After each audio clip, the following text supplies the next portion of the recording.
How did one of history's most famous kings come to be? Yet without Emma of Normandy, he would be a fleeting figure through time. Let's take a pause in time to leave the battlefield of war for a different kind of battlefield, a kind of war that changed history in history's long march through time. For a moment, we leave Sven Forkbeard, King of Denmark, and his vow to take England in 3 years' time, and pause Ethelred's purge of the Danes that plunged his kingdom into years of war, and enter an interlude, as it were, for Queen Emma, whose days pass like months, whose months pass like years. The march of time never stops as children grow, but as Emma's children grew, so did the gulf between her and the king. Then something changed, life-altering for her and for history. It began in the form of devastating news from across the Channel. Emma's dear brother, Richard II, Duke of Normandy, was dead. Robert, her nephew and Richard's son, was now Duke of Normandy. Richard the Good, Richard le Bon, Richard the Irascible, l'Irasci Bleu, Emma's rascally, adoring brother. It was months until the message reached her. Channel storms often delayed everything, strong tides halting both trade and communication. As a Viking descendant, Emma of Normandy had a strong connection with the Great Channel and its wild winds and choppy waters. Ships that had to zigzag over treacherous currents toward the coasts, shrouded in fog, unable to tell land from sea. They still do. For thousands of years, the Great Channel has been nature's guardian against invaders and enemies of both France and England. But now for Queen Emma, her brother was gone, leaving his son Robert to carry on the name Duke of Normandy. How she must have hoped Robert was ready. As Emma made preparations for her journey home, perhaps she considered her marred marriage, and with it a thought to remain in Normandy. There, she and her children would be safe from the raging war in England. In Normandy, she could build a life for herself and her children. So, what might she find when she was finally home? Along the high road of Falaise Castle, Robert, Duke of Normandy, rides with his men-at-arms. Robert looks down to the stream below and sees a beautiful young woman sitting among the rocks washing hides. Her hair in wild disarray glints with gold and bronze. Her damp dress of worn muslin clings to the curves of her body. She hears the horses halt. She stands and lifts her hand to shield her eyes from the sun. Her wet bodice, now translucent, leaves little to the imagination of the men above her. Robert is captivated. He must have her. He turns to his aide-de-camp. That girl, fetch her to the castle. His men dismount and descend the embankment. The Duke has asked for you. Come. The men ascend the rocky embankment with the young woman. The Duke's aide mounts his horse and pulls the woman up to sit behind him. She wraps her arms around his waist and leans into him. The company rides to the castle. They enter the gates and ride through the fortified entry. The young woman tightens her hold as she gazes at the great stone fortress. The aide smiles in amusement. You have never seen the castle so close, I venture, he says. She shakes her head slightly as she drops her gaze. Duke Robert dismounts and strides toward the castle doors. Stable hands take his horse. His men dismount and bring her into the great hall. Her tattered dress and smudged face do not mar her loveliness. Robert takes a moment to admire her beauty and graceful figure. What is your name, my girl? Arlette. Do you know who I am? Yes, your grace. Arlette tilts her head shyly. You will have supper with me. He turns to his servants. Clean her and dress her. Later that evening, a handmaid escorts Arlette into the great hall. A warm fire burns low in the hearth. On the dining table, a row of heavy silver candlesticks hold tall candles that flicker invitingly. Plates of gold-trimmed bronze and goblets of polished silver await the meal. Arlette is dressed in a splendid tunic of indigo blue. Her long golden hair, brushed to a sheen, is tied in long sheaths with ribbons the color of wild orchids. Seated at one end of the table, Arlette is awed by her surroundings. She lightly touches the plates and goblets. The Duke enters and sits at the opposite end. Servants pour purple-red Bordeaux as they present a splendid meal: roasted lark and smoked salmon, creamy leek and spinach soup with Normandy camembert and rye bread. Robert smiles at Arlette's hesitation to partake. No doubt she has never seen such a meal. The Duke and Arlette dine alone in silence as the servants tend to their needs. As dinner is cleared away, servants bring in the dessert of rich pear pudding. When the meal is finished, Robert stands, dismisses the servants, and steps to the other end of the table. He takes Arlette gently by the hand and leads her to the hearth. Mesmerized by her beauty, he cups her head in his hands. Raising her face to his, he captures her mouth in a passionate kiss. She yields to him as he presses her body against the wood of the side mantel. The feel, scent, and taste of her washes over him. His breath ragged and shallow, he hastily gathers her in his arms and charges from the room, carrying her up the stairs and into the great chamber. As a writer of historical fiction, this is how I imagine the fateful meeting of Robert, Duke of Normandy, and Arlette, the tanner's daughter, future mother of William, Duke of Normandy, William the Conqueror. The hard facts we know of their first meeting is that Arlette was indeed washing hides in a stream below Falaise Castle, and that Robert, the young Duke of Normandy, saw her and had her brought to the castle. This is key to the story, for the profession of a tanner was one of the lowest in medieval society. Blood, guts, and the putrid smells of slaughtered animals were not easy to wash off. Tanners and their families were shunned.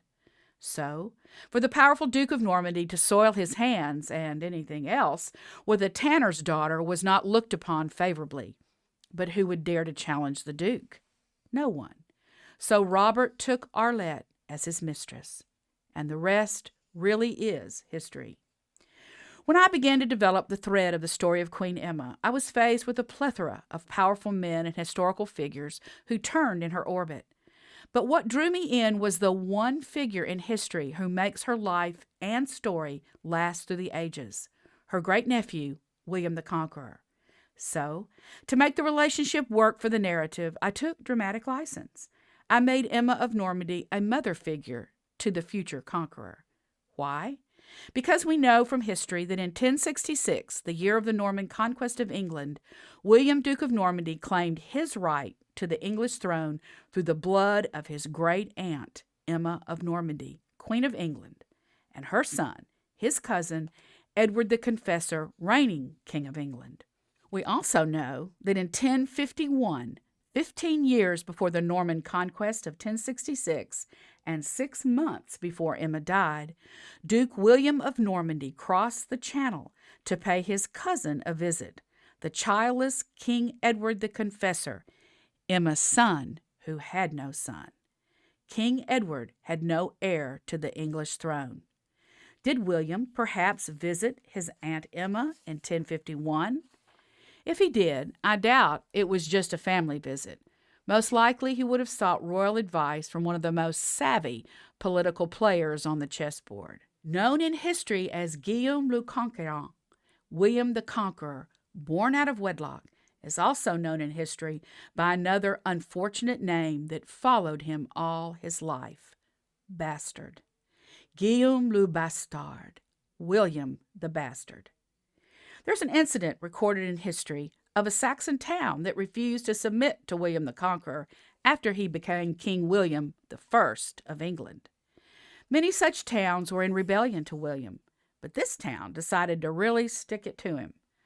Upon arrival of the king, townsfolk hung hides from their doors and upper windows all along the main street.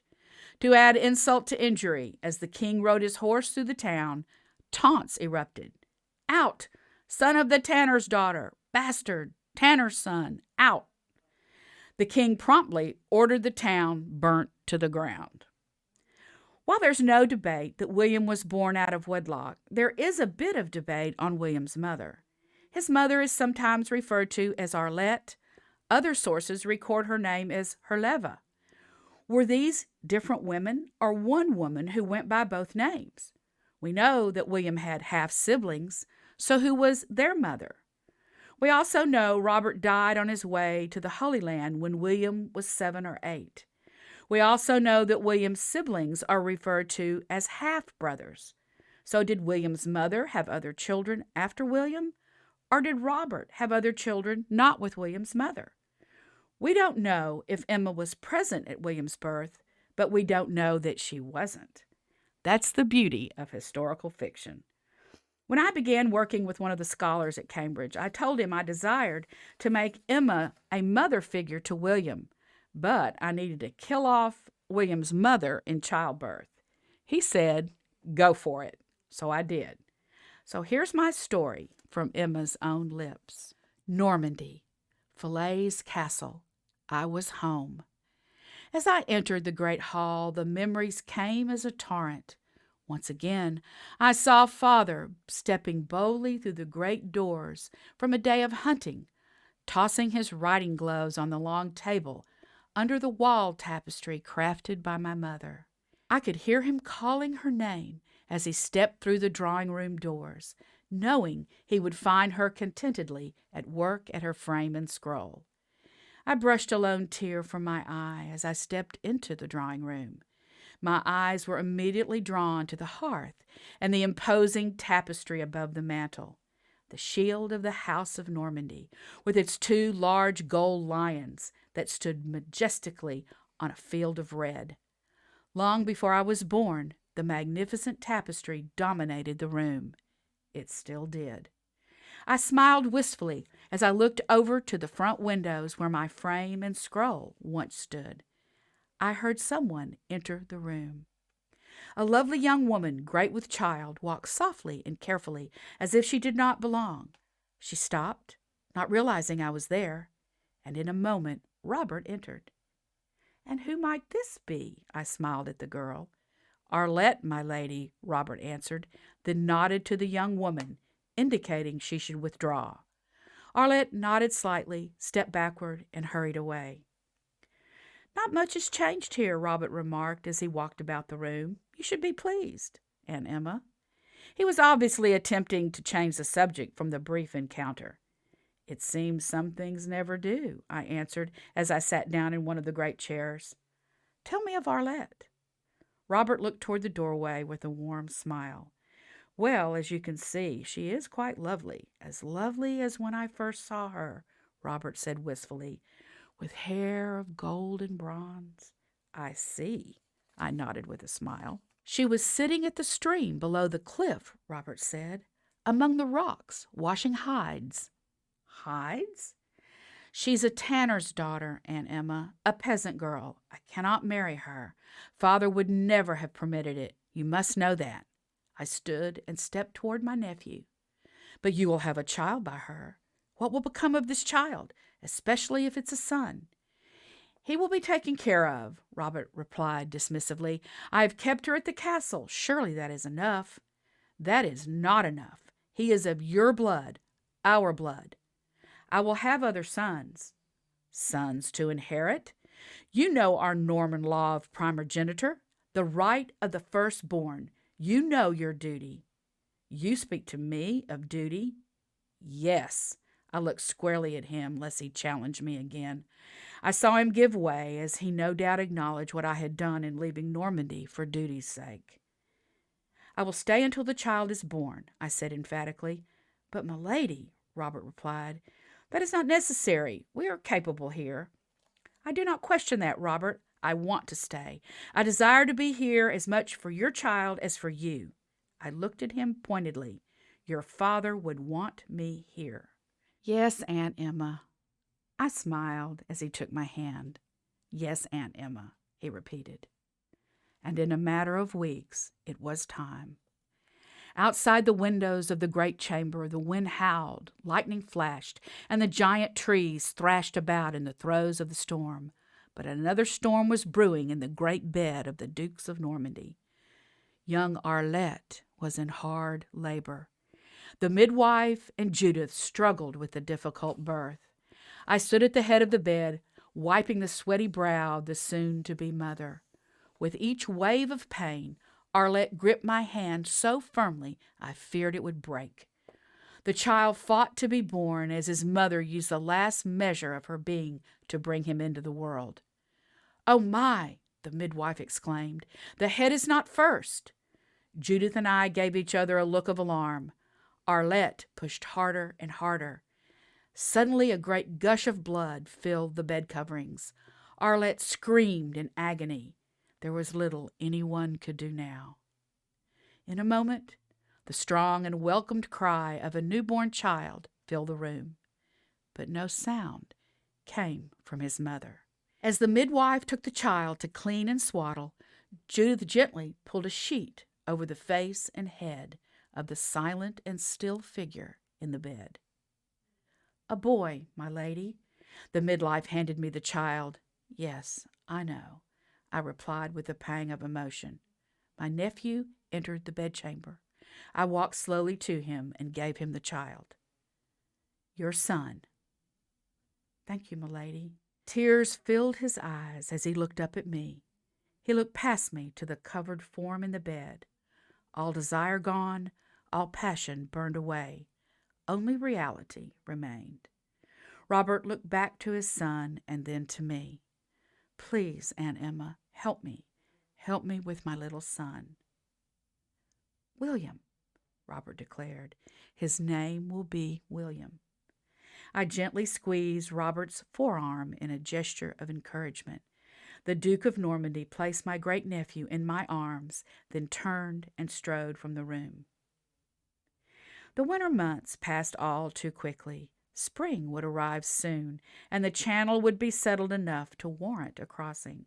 In the waning days, I took long walks about the grounds, reflecting that generations come and generations go, but the land is forever, and the blood of those bound to the land. Little William was growing strongly. He was a sweet-tempered child, and I grew to love him as my own. Duke Robert was now a young father. If he didn't need me, certainly his little son did.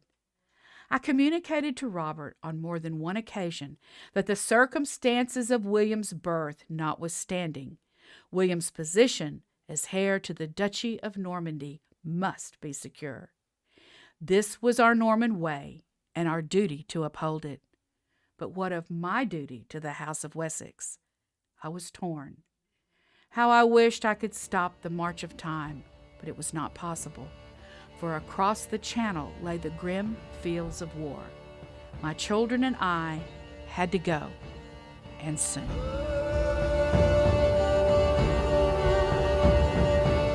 Join us next time for a 1,000-year-old mystery woven in a 1,000-year-old tapestry.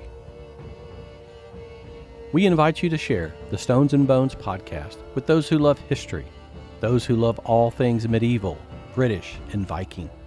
Follow Stones and Bones on Facebook and Instagram for exclusive content and to stay up to date on new projects and releases. Don't forget to tag Stones and Bones and use the hashtag SBPodcast so we see your post on social media.